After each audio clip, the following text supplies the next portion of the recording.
তুমি চলো সেই চিরস্থায়ী জান্নাতের পথে, যেখানে নেই মৃত্যু, নেই ক্লান্তি, নেই দুঃখ।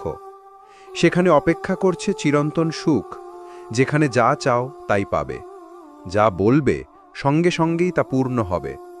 ভুলে যেও না, এই দুনিয়া চাওয়া পাওয়ার পূর্ণতার জায়গা নয়। এই দুনিয়া কখনোই চাওয়া পাওয়ার পূর্ণতার স্থান নয়। শুধু জান্নাতই সেই স্থান যেখানে তোমার প্রতিটি আশা, প্রতিটি স্বপ্ন আল্লাহ পূর্ণ করে দেবেন তার অসীম করুণায়।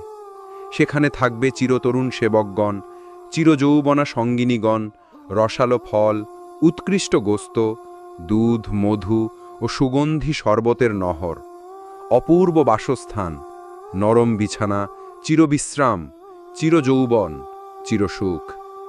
অগণিত নেয়ামতের ভিড়ে সবচেয়ে বড় নেয়ামত হবে তুমি আল্লাহর মুখোমুখি হবে। হ্যাঁ, তুমি তোমার প্রভুকে দেখতে পাবে।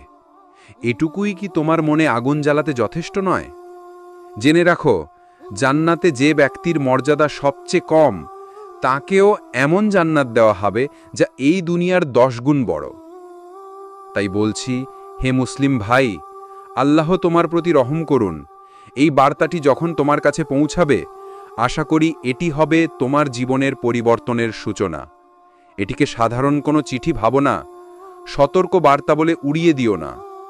আল্লাহর জন্য বলছি, এই বার্তাটিকে হৃদয়ে ধারণ করো, নিজেকে সংশোধন করো, তাহলেই হয়তো তুমি সেই চিরসুখের জান্নাতের অধিকারী হয়ে উঠবে।